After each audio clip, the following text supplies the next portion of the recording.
Bem, meus amigos, eu vou fazer a abertura, tá? Hoje, dia 10 de junho de 2021, estou dando aqui boa noite para os nossos irmãos, pode ser que tenha alguém aí que eu não vi antes. Então, estamos nesse horário fazendo o estudo desta obra, do livro de Caibar Schutel, Parábolas e Ensino de Jesus. Só que hoje, quinta-feira, nós estudamos os ensinos de Jesus, que é a segunda parte do livro. E amanhã, sexta-feira, nós estudamos as parábolas de Jesus, que é a primeira parte do livro, tá bom? Então, hoje, a nossa irmã Denise vai conversar conosco sobre esse tema, as duas mortes, na segunda parte do livro. Então, vamos ver o que ela tem para nos apresentar sobre essas duas mortes. A palavra está com você, Denise. Um desafio, né, Rose? São desafios. Bom, no meu livro, a página 194. Nesse aqui. Ok? Vamos lá. As duas mortes.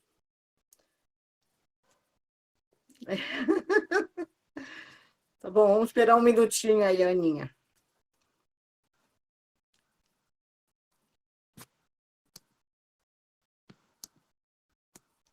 Pronto, amor? Vamos lá.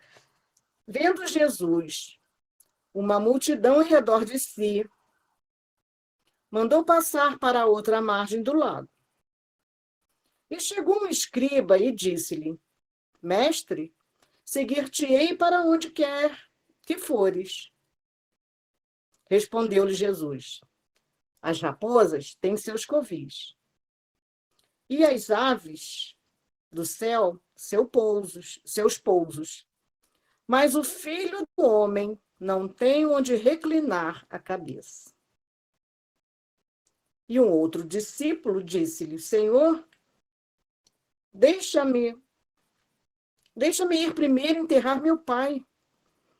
Porém, Jesus respondeu-lhe: Segue-me e deixa que os mortos enterrem seus mortos.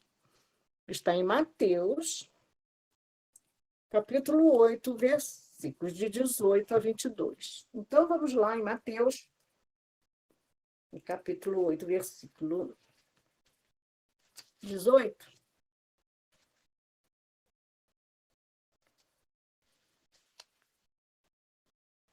Capítulo 8, 18 a 22. Deixa eu aqui. A renúncia total do discípulo.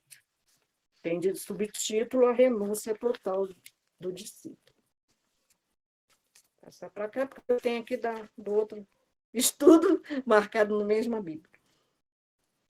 Ao ver grandes multidões ao seu redor, Jesus mandou passar para outra margem do lago.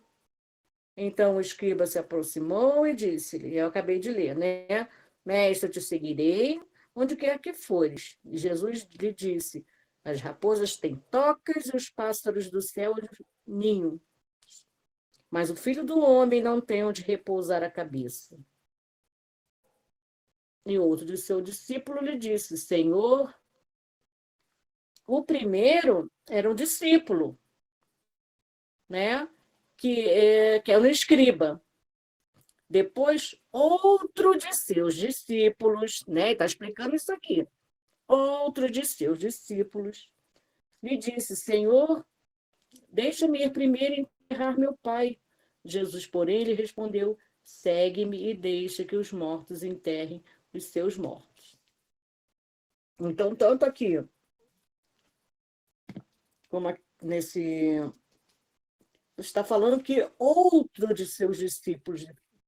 Então, foram dois discípulos que lhe fizeram perguntas. E um deles era escriba. Isso confere que, ou seja, convertido, né? Já convertido.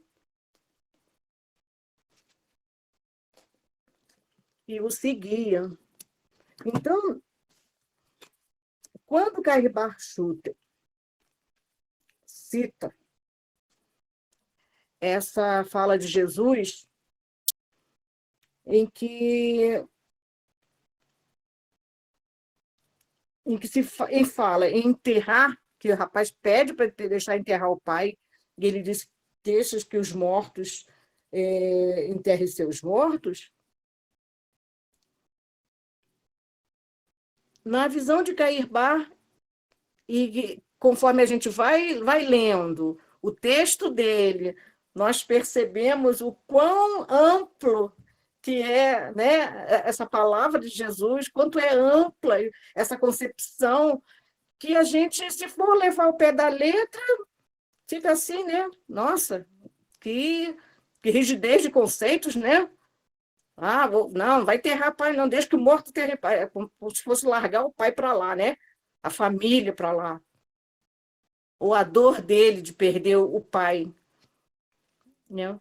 Mas, segundo Cairbar, que começa no primeiro parágrafo falando assim, existem duas vidas. É cair-bar. Muita gente fala cair-bar. Não cair, não, é cair. Tem um R aí. Fica meio difícil da gente pronunciar, mas é o nome dele, né? Cairbar. Existem duas vidas. Devem, consequentemente, existir duas mortes. Agora, a pergunta: existem duas vidas? Todos nós temos esse entendimento? Existe, sim, a vida do corpo, a vida material e a vida do espírito, não é isso? A vida espiritual. Então, se existem duas vidas, diz ele, existem duas mortes, consequentemente. A morte concreta e a morte abstrata. Muito interessante essa visão, nessa forma com que ele fala. Quando o homem morre, os membros se lhe enrijecem. Seu calor desaparece. Suas células se multiplicam e se avolumam. A putrefação anuncia a desagregação molecular e a personalidade desfigurada desaparece nas voragens do túmulo. Opa, então vamos dar uma paradinha aqui.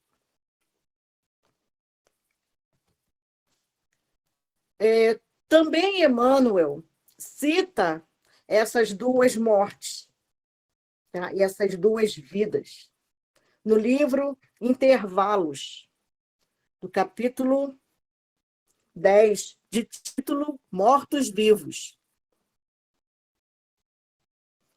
Vamos ler um pouquinho de Emmanuel? Eu não abandono. Denise, repete o nome do livro, por favor, e o capítulo. Intervalos. Capítulo 10, de título Mortos-Vivos.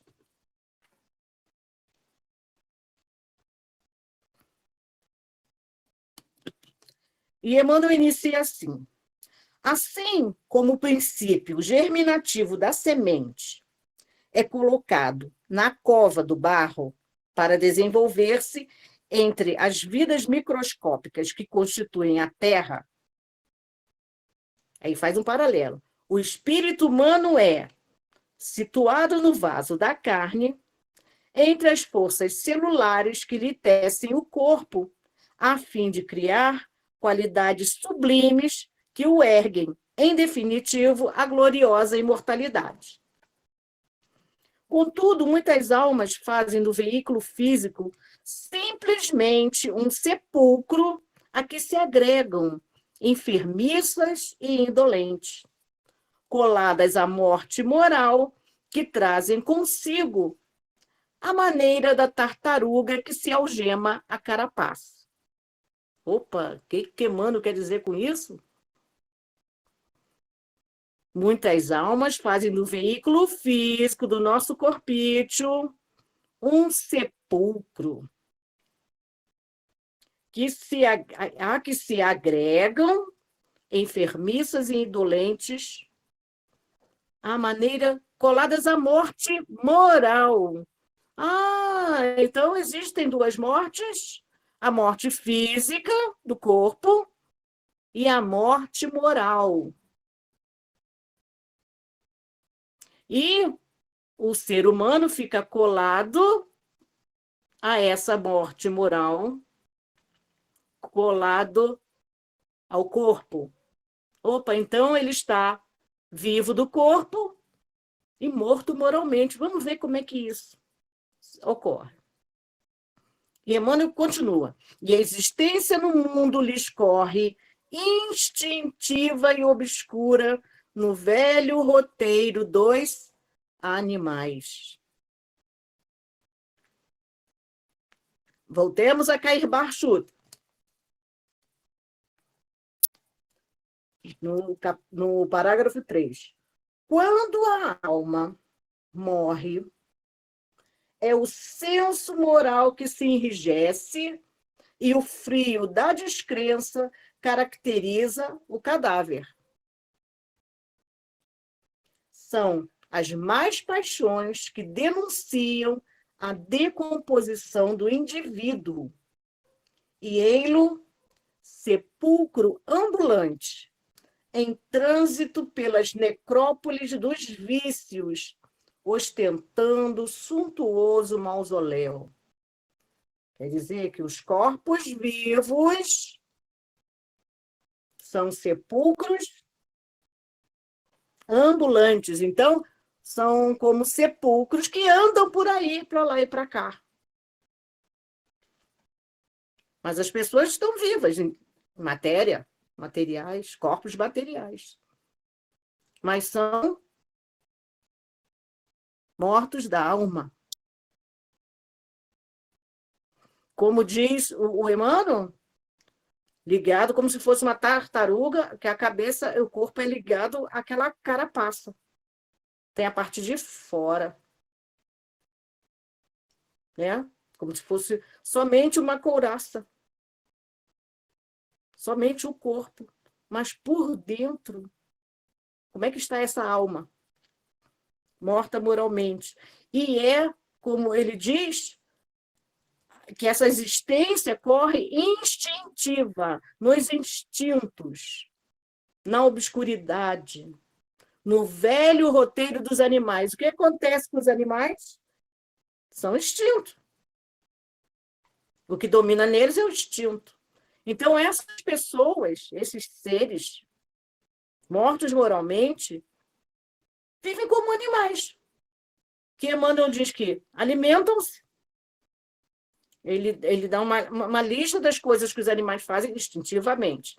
Alimentam-se, bebem, dormem, procriam e obedecem automaticamente às ordens da natureza. E é por isso que observamos por toda parte homens e mulheres copiando a imobilidade das múmias preciosas e casas solarengas, enobrecidas e bem postas, semelhante a mausoléus, em cujo recinto dominam a inércia renitente e espiritual.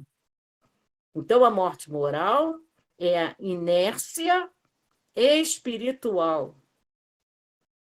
Porque o homem fica ligado somente às coisas materiais e age como animais, somente nos instintos. Come, dorme, procria, e vai passando e não faz nada.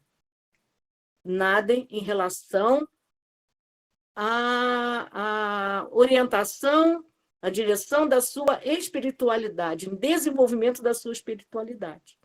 Né? Nada em direção a Deus, somente em direção ao corpo, ligado à matéria.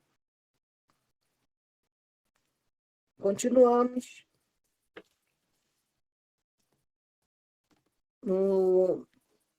no Cair Barchutel, no quarto parágrafo. A alma morta em corpo vivo. É interessante esse jogo de palavras que ele faz. A alma morta em corpo vivo. Porque assim como o corpo sem alma é morto. Não é? Observai. Não é isso, Rose? Observai o corpo. Sem a alma, o corpo está morto. É isso? O espírito sem a fé, que vivifica e felicita, é um ser inerte como um cadáver. Então, aquele indivíduo que não tem fé, não tem ligação com Deus, não tem espiritualidade, nada faz para desenvolver a espiritualidade, fica somente ligado às coisas materiais, é um ser inerte como um cadáver. Interessante, porque Cair Bar é assim meio assim brusco, né? Ele é seco, ele fala o que tiver que falar, ele fala mesmo na lata, né? Não é assim que o pessoal fala?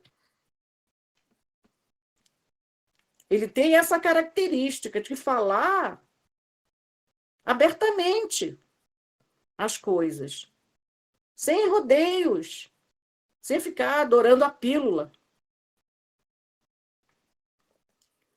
O corpo morto tem olhos e não vê,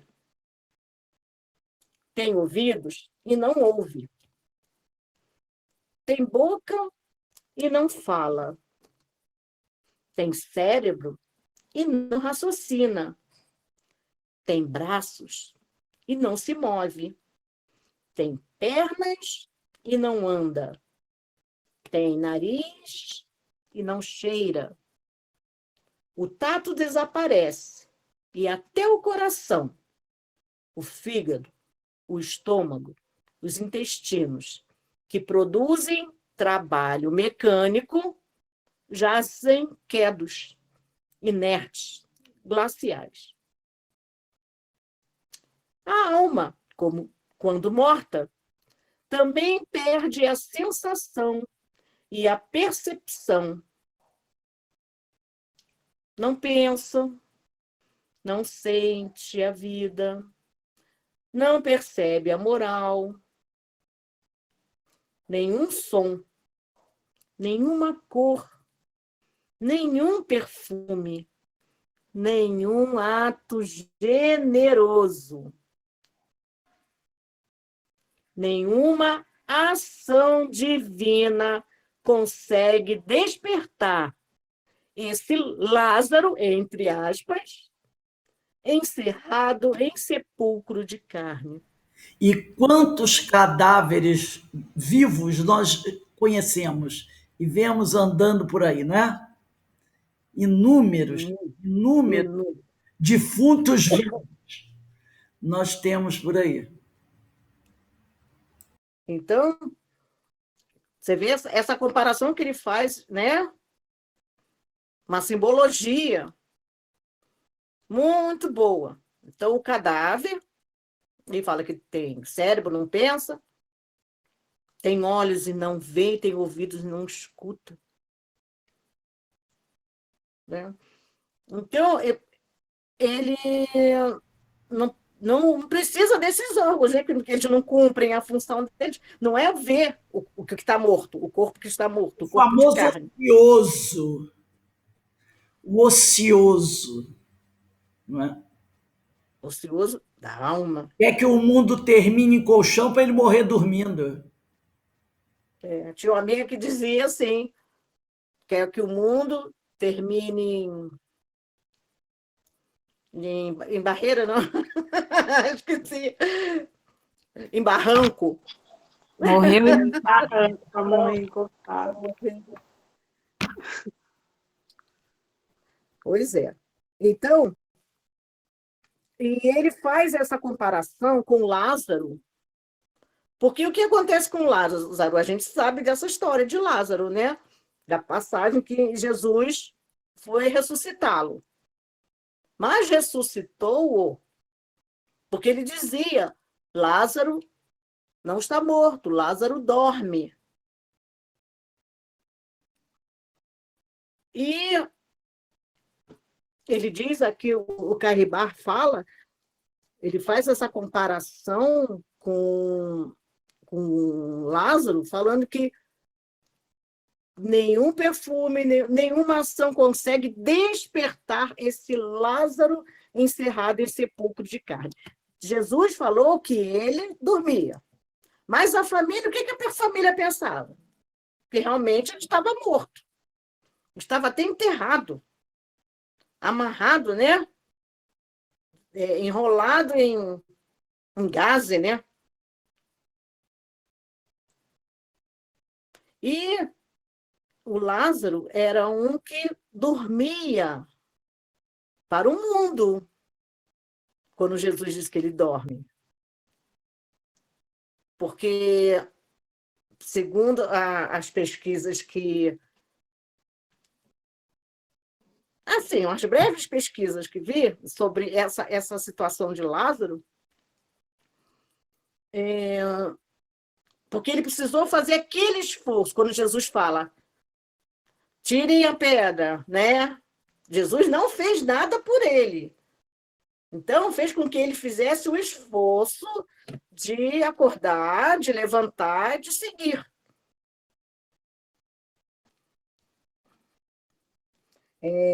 Esse Lázaro aqui, o Carribar usa como um simbolismo, né?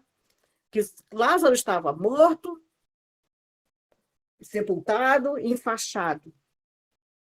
E Lázaro é irmão de Marta e Maria.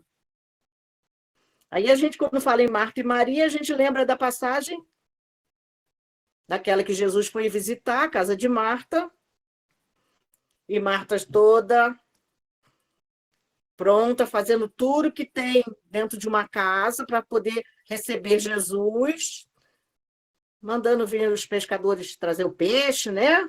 Na época era assim, né? Os pescadores entregavam lá o peixe, vendo limpeza de casa, e Jesus chegou, Maria fez o quê?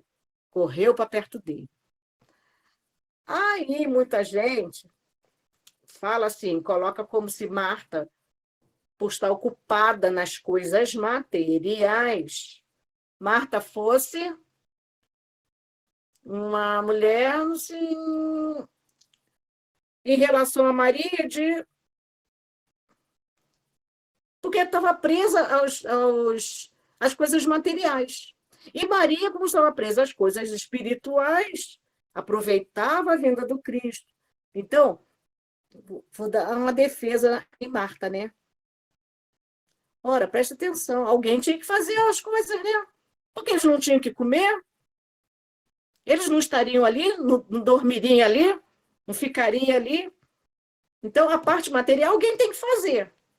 Então, aquele que perde a parte espiritual porque está servindo aos outros, não é assim tão ruim, né, gente? Maria está certa porque ela fez a parte espiritual, né? Ficou ligada para aprender, para absorver tudo que ela podia de Jesus, porque tinha que aproveitar a oportunidade, né? Que não era sempre que ele estaria ali, ao vivo e a cores, né? E Marta reclama com Jesus. Ele diz, Marta, Marta, Maria escolheu a melhor parte. Mas e a Maria também, ó. Marta vai fazer, eu fico aqui, vou aproveitar. Que ela vai fazer tudo e eu vou aproveitar a parte dos ensinamentos, a parte que eu posso aprender de Jesus, é me ligar à minha parte espiritual. Alguém falou de Lázaro nessa história? Nessa passagem, não. Outra passagem.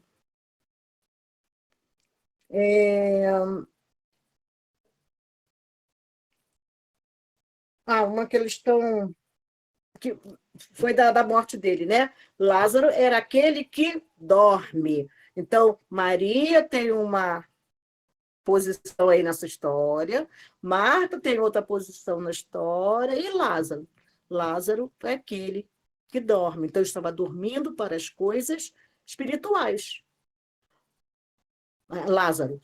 Marta até sabia da importância das coisas espirituais, só que ela tinha que ver os materiais, alguém tinha que fazer. Maria sabia das coisas espirituais e estava ali aproveitando. E Lázaro era morto. Na segunda parte, ele está sentado, né? Maria ungia, na outra parte, na outra passagem. Maria lavava e ungia os pés de Jesus, secava com seus cabelos. Marta servia a todos. E Lázaro sentado à mesa. Parado. Né? Então, essa é uma lição da vida dos três, demonstrando que cada um tem o seu livre-arbítrio. E da diferença entre as pessoas, né? Que uma serve, a outra estuda, aproveita, e o outro está dormindo para a vida. Aonde você pegou isso, Denise? Na internet. Ah, tá. Mas nada escrito, não, tá? Tá. Foi um estudo. Bom, vamos continuar. Parágrafo 6. Como é terrível a morte da alma. Porque a morte do corpo, nós, como espíritas, sabemos que a morte não existe, né? Entendemos, de uma certa forma, temos a consolação trazida pelo Espiritismo, né? Pelo Evangelho Redivivo, que o corpo morre, mas o espírito permanece. O espírito é eterno. Então, a morte da alma, para quem acredita, que tem fé e aceita o espiritismo, no corpo a morte é mais fácil, vamos dizer assim. Agora, na alma, a morte da alma é realmente terrível. Mais estranha e penosa coisa é a morte da alma que a morte do corpo. A morte do corpo é a libertação do espírito. A morte da alma é a sua escravidão ao serviço da carne. Então, quando a gente, no céu e inferno, que a gente estuda todas aquelas comunicações, espíritos felizes, espíritos infelizes, né? A gente percebe que, pelo que eles nos dizem, pelos testemunhos dele, que a morte do corpo é um alívio. A sensação de liberdade, de alegria até, né? Por se libertar daquele peso, não é isso? Que o corpo carnal é um peso. Porque o nosso mundo é mundo de provas e expiações. Então, enquanto a gente está vivo, está preso à carne, está ali no peso do que tem que passar, né? E é um alívio, é uma alegria. Para uns, para outros não. Então, vai depender aí de como você usou o livre-arbítrio, certo? Mas a morte da alma é uma escravidão ao serviço da carne. Porque nós não dominamos a matéria, é a matéria que nos domina quando a gente é aferrada à matéria, né? Ela que nos domina. Aí, esse palestrante que eu ouvi também, um deles, ele lembra de Jerônimo Mendonça, nessa parte do apego à matéria, ou de você ter a morte do corpo e ter a morte da alma, que ele dizia assim: eu sou paralítico do corpo, mas não sou paralítico da alma. Dizem que ele, os 10 filhos que a mãe tinha, ele é o único que não parava em casa. Quem mais estava fora de casa, viajando, fazendo palestra, era ele. Os outros, não. Então, a mãe dele até reclamava com ele, assim, com uma... Poxa, filho, eu tenho tanto filho e você, que é paralítico, é o único que quase não para em casa. E ele dizia assim, né? Eu sou paralítico do corpo, mas não sou paralítico da alma. E a gente sabe que, pelos relatos de quem o conheceu, de quem acompanhou, quem passou a vida dele à frente para nos trazer esse ânimo, né? Porque a gente não precisa ficar aferrado ao corpo, mesmo que seja paralítico, né? Tem que se movimentar, não é mesmo? E na revista Espírita, de novembro de 1865, fala também sobre isso, mas é de uma outra forma. É no texto O Espiritismo e a Cólera. Alguém já usou esse texto uma vez para falar sobre essa comparação entre o que acontecia naquela época. Alvo. Oi, Ana? Eu tenho esse texto salvo. Em que Kardec fala, né? Teve essa defesa. Tem o texto também todo aqui salvo. E a gente lembrando dessa época que a gente está passando agora, dessa pandemia, e o tempo que houve a cólera. E lembra exatamente disso, do Kardec defende, e foi uma... Deixa eu ver se eu consigo ver aqui o texto para vocês. Peraí.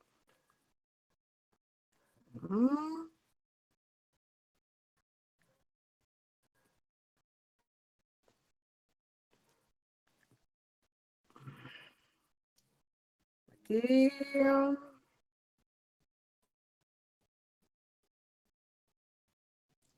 Aí eu fiz um backup aqui antes, e agora eu não estou conseguindo. Vamos lá.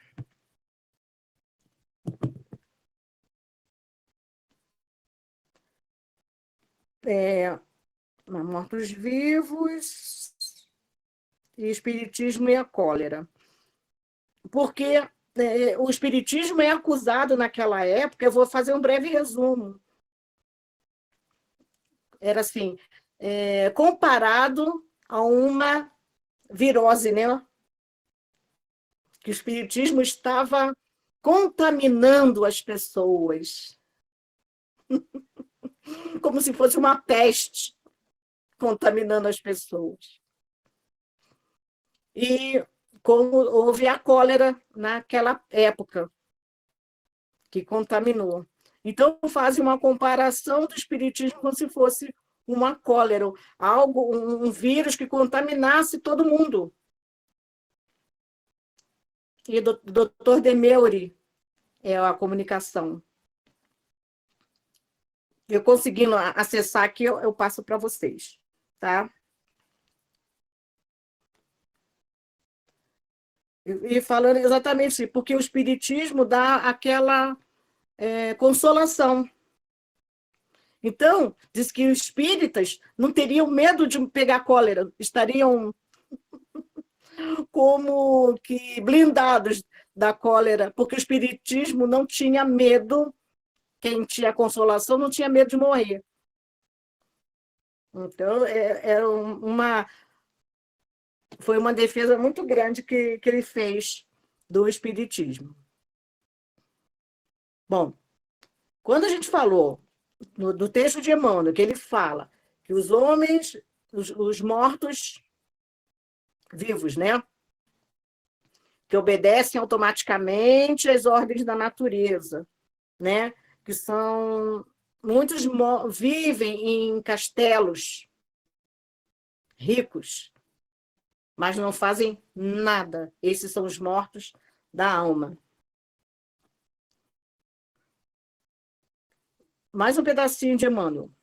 Mais adiante, é alguém que encontrou a bênção da fé e, a pretexto de escalar o paraíso sem dificuldade, foge ao trabalho e à cooperação, anulando-se na sepultura da contemplação ruinosa e infrutífera. São aqueles que conseguem muitos bens materiais, mas não fazem nada pelo outro. Acolá é alguém que se acomodou ao brilho estreito da própria inteligência, construindo para si mesmo um aparato féretro da vaidade e do orgulho, no qual prefere a letargia da compreensão e do isolamento. É outra morte moral, né? Outro morto-vivo.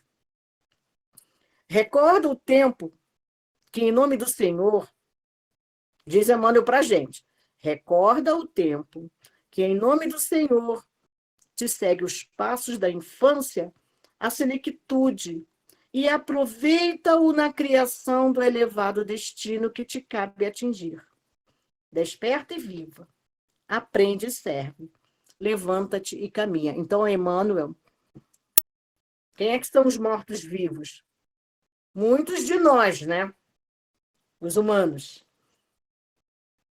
Nesse momento também. Muitos veem a pandemia e fingem não ver. Vem a população morrendo e é só uma gripezinha. Vem as pessoas passando fome e são incapazes de oferecer um grão de arroz. Então, como Jesus muitas vezes nos falou naquela época, levanta-te e anda, né? Falou para o paralítico que ele curou, levanta-te e anda. O andar não era só aquele andar físico, material, do corpo material. Jesus também estava mandando ele se levantar a sua vibração a Deus, até Deus, ligar-se nas coisas espirituais e andar, e prosseguir, e melhorar, e progredir. Né? Então, deixar de ser um morto-vivo para ser um vivo-vivo. Bom, vamos continuar aqui no texto. Ele diz: a morte do corpo e a do verbo haver, a morte do corpo e a morte da alma. Ele está novamente falando nessas duas mortes. Glorioso é o dia da morte do corpo para os espíritos que vivem. Então, o dia que nós, os mortos, os vivos, né? Para as coisas espirituais morrerem o corpo, o dia que o corpo morrer, é um dia glorioso, porque envolve a parte espiritual de consciência tranquila, né? Então, vamos lá. Ele faz um jogo muito legal aqui de palavras desde o início do texto, né? Então, vamos lá mais de uma vez, hein? O glorioso é o dia da morte do corpo para os espíritos que vivem. Terrível é o dia da morte do corpo para os espíritos mortos. Entretanto, para uns, como para outros, há a ressurreição. Aqueles ressurgem para a glória. Aqueles, os espíritos vivos. Espíritos que vivem.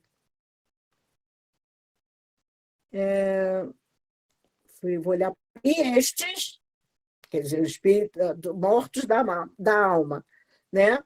Morte moral. Estes para a condenação. Daí a proposição de ficarem os mortos incumbidos do enterro dos seus mortos. Deu para entender a explicação de Jesus? Vamos ler de novo. Glorioso é o dia da morte do corpo para os espíritos que vivem. Terrível é o dia da morte do corpo para os espíritos mortos. Entretanto, para uns como para outros, há ressurreição. Aqueles ressurgem para a glória, e estes para a condenação. Daí a proposição de ficarem os mortos incumbidos do enterro dos seus mortos. Existem duas mortes, continua Cair Barchuto. A morte concreta, que destrói a personalidade, o corpo, a figura aparente do eu. E a morte abstrata, que adormece, desfigura, deprime a individualidade, o ser que prevalece na vida eterna. A morte do corpo para a alma morta é o arrebatamento do indivíduo que fica forçado a aliar-se de todos os bens da terra, de todos os gozos mundanos e até dos seres que o cercavam na vida do mundo. A morte da alma é a abstração de tudo que interessa à vida imortal. É a ausência de todos os bens incorruptíveis. É o desconhecimento da divindade. É a pobreza dos sentimentos nobres, do caráter e da virtude. Essa é a morte da alma. E a gente lembra também do rico e Lázaro. Outra parábola que eu vou deixar depois para a Rose estudar nas parábolas, né? Sexta-feira, alguma sexta-feira aí. Então, vamos só lembrar. O rico era pegado às coisas materiais e não prestava atenção, ele estava morto. A morte moral, né? A morte da alma. Porque ele não via a necessidade de Lázaro, que estava ali perto dele e queria o quê? O que Lázaro queria? Só as migalhas. Ele não queria a casa do rico. Ele não queria o conforto do rico. Não queria a comida que estava à mesa do rico.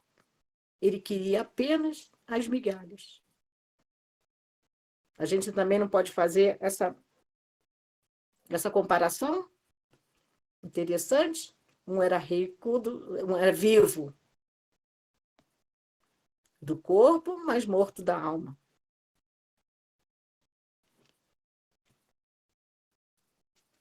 E quando ele chega lá, né?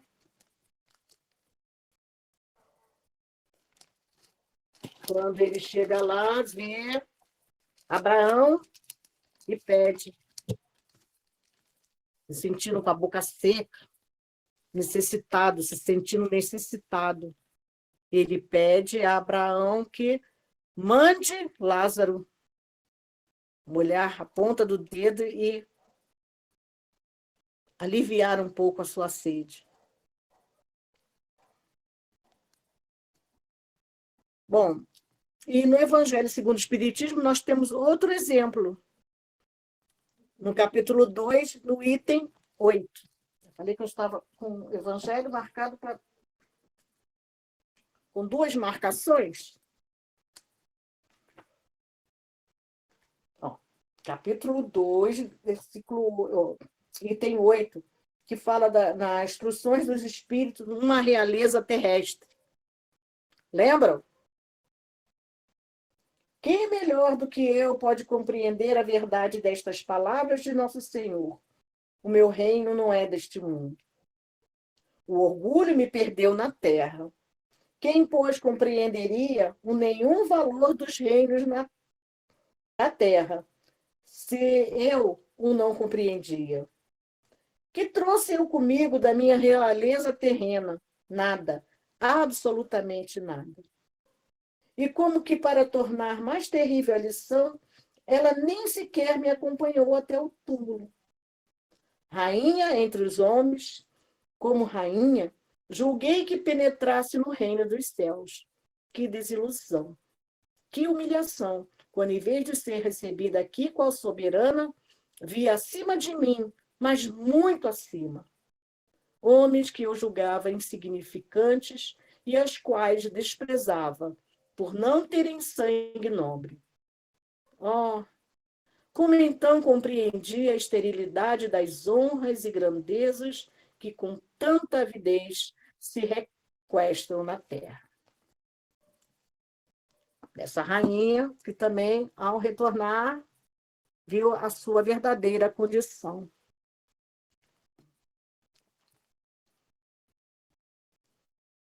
E o que a gente tem que fazer, aproveitando esses exemplos do rico e o Lázaro e da rainha, que dá essa comunicação? Como Emmanuel diz aqui, desperta e vive, aprende e serve. Levanta-te e caminha. Levanta-te e caminha. E serve. Então, nós temos, para tentar reduzir um pouco mais os nossos vícios, as nossas imperfeições, reduzir, né? Porque a gente sabe que numa vida só a gente não dá conta, né? Uma vida só não, uma vida sim. Numa reencarnação só a gente não dá conta. Necessitamos de várias reencarnações. Não é isso? Nós necessitamos, para reduzir esse número de vícios e imperfeições, a gente necessita trabalhar, né? Despertar, viver como espírito vivo, né?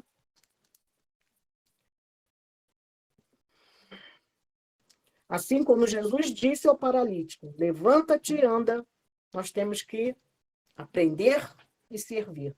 Aprende e serve. E que além da sombra terrestre, para que estejas vivo entre os mortos do mundo, é preciso que tenhas sido um coração vivo e atuante na obra de Deus.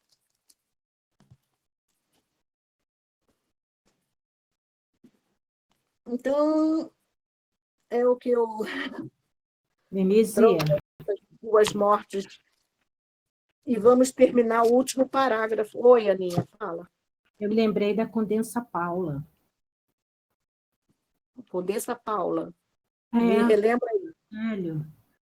Ela não passou como Lázaro, né? Ela não estava morta. Ela fez muita coisa boa.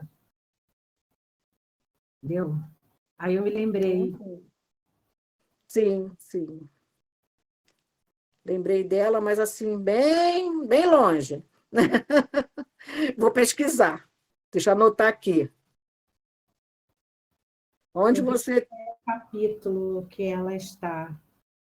É do Evangelho? Tem no Evangelho e tem também no Céu e Inferno, né? Foi mesmo. Agora eu lembrei. Muito felizes. Ok. Muito bom. Então, ela era um espírito vivo, né? Ela não estava morta. Ela não estava morta Para a do obra de Deus. Vivo para a obra de Deus. É isso? Então, concluindo aqui com Carribar Schutel, existem duas vidas, existem duas mortes, existem duas estradas, duas portas, como a gente já estudou, né? Aqui. Existem dois senhores. Sigamos o Senhor do céu e deixemos que os mortos enterrem seus mortos. É o que eu estudei até agora. Adorei, adorei. Estou gostando muito de estudar os ensinos. Só fico assim um pouquinho atrapalhada, né? Na hora de passar. Adorei, Ilse. Adorei, adorei. Mas é um esclarecimento muito bom, né? É uma abertura de olhos, é uma outra visão das coisas. É realmente tirar o espírito da letra, né, Rose? Nós vamos terminar. O texto é muito importante, né? Deixe que os mortos enterrem seus mortos. Então, deixe aqueles que estão mortos lidar com aqueles que estão mortos. É da lei, não é? Quando ele diz aqui, né? Nesse parágrafo que ele diz aí, entretanto, para uns como para outros, a ressurreição. Os dois vai ter ressurreição do espírito, porque o que ressuscita é o espírito, né? Os corpos morrem, ambos vão ressuscitar, os mortos e os vivos vão ressuscitar. Os mortos para a vida e os vivos que estão realmente trabalhando, e todos os dois vão ressuscitar. Mas ele diz, aqueles que são vivos mesmo, que estão fazendo a diferença, eles ressurgem para a glória, né? E eles para a condenação. A condenação quer dizer, vão ter que reparar, voltar, fazer tudo de novo, porque eles não podem ficar eternamente mortos.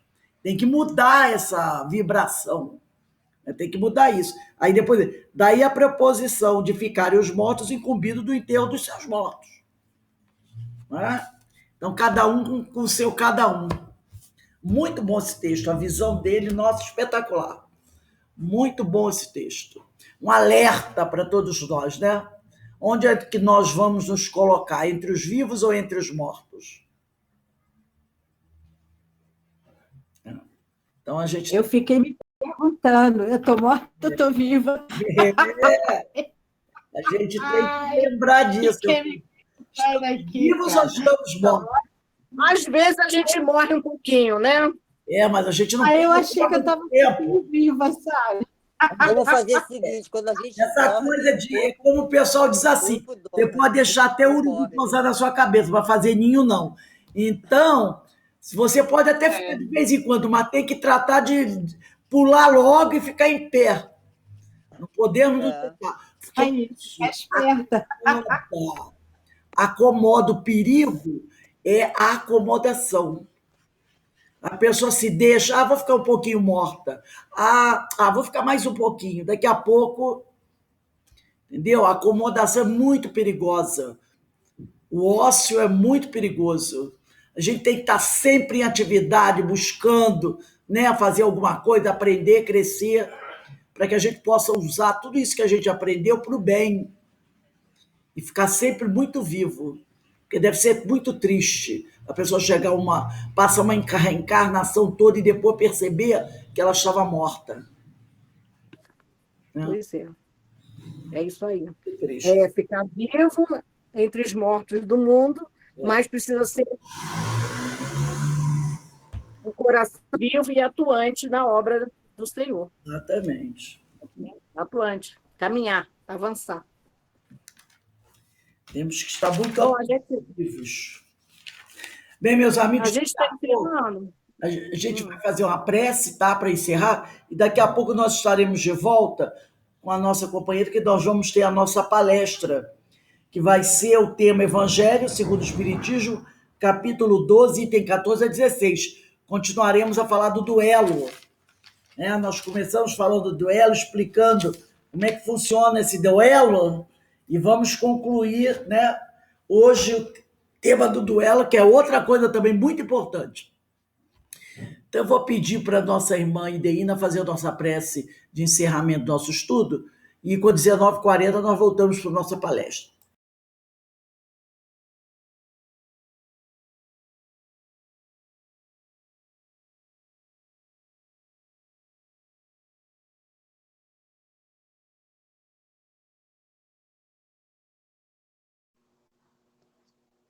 Então, vamos levar nosso pensamento a Deus, Pai da vida, em agradecimento por essa grande oportunidade desses ensinamentos, ao Mestre Jesus, nosso guia, nosso exemplo de amor e caridade, pedindo ao Senhor a sua paz, sua luz, que se possa acender uma luz em cada lar, Senhor, nesse momento de tantos sofrimentos e dores. Pedimos à Mãe Santíssima de Nazaré que nos ampare no seu manto de luz, que possa, nesse momento, Senhor, amparar tantos enfermos nos hospitais, nos presídios, os enfermos nas ruas, em seus lares, que possa trazer paz aos corações aflitos.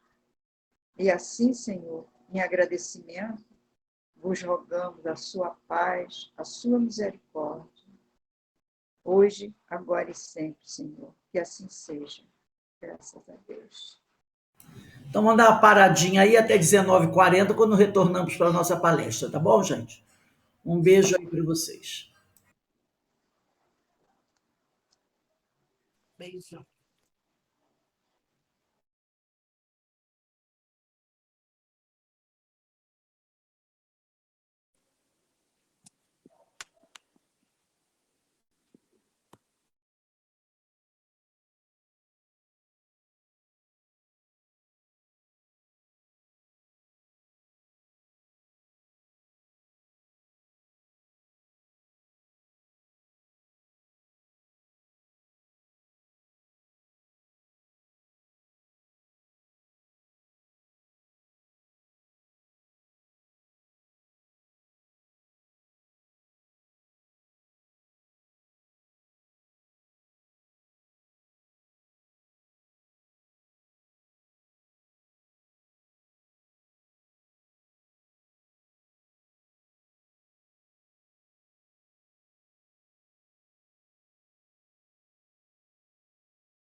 Bem, meus